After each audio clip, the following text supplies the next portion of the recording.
Beautiful latte art.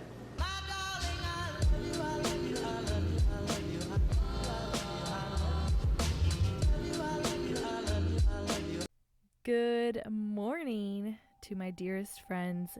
Thank you so much for being here. I hope you subscribed as those floating letters asked you to do, and I'm just so thankful that you are here. Before I get started, I just wanted to say, you know what? Take your time in the morning, drink that coffee, read your Bible, pray to Jesus, write in your journal.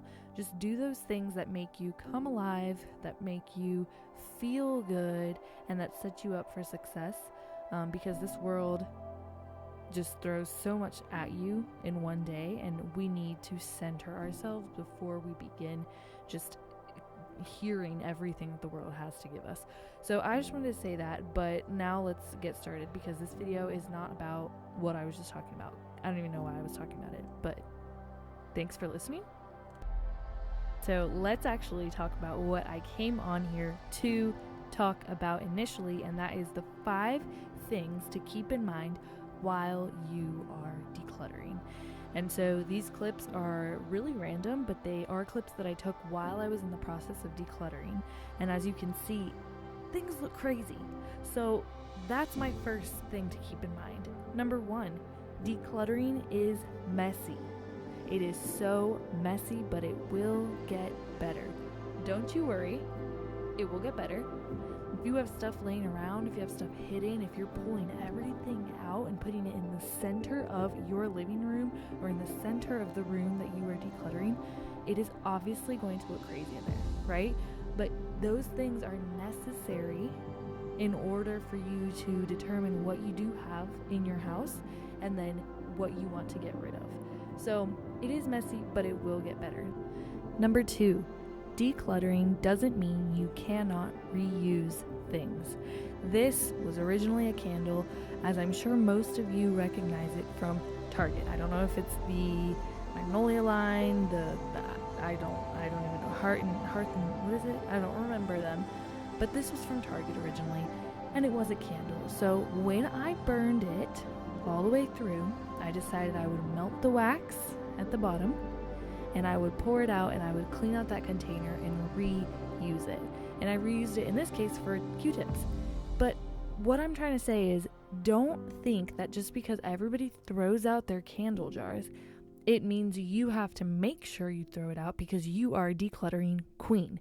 That is not the case. You can reuse things around your house if you want to. I don't know. Simple, but I think some people need to be reminded. And that leads me to my third point, which is decluttering doesn't mean you cannot buy new things. So if you are trying to be a minimalism queen, a decluttering queen, it does not mean that you are not allowed to purchase things that you need, right? Or even that you want.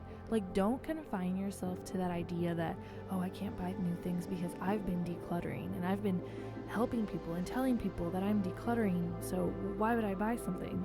That's not what it means, right? Minimalism is having less, or the whole concept of less is more. It doesn't mean you can't buy those things, or else you aren't a minimalist.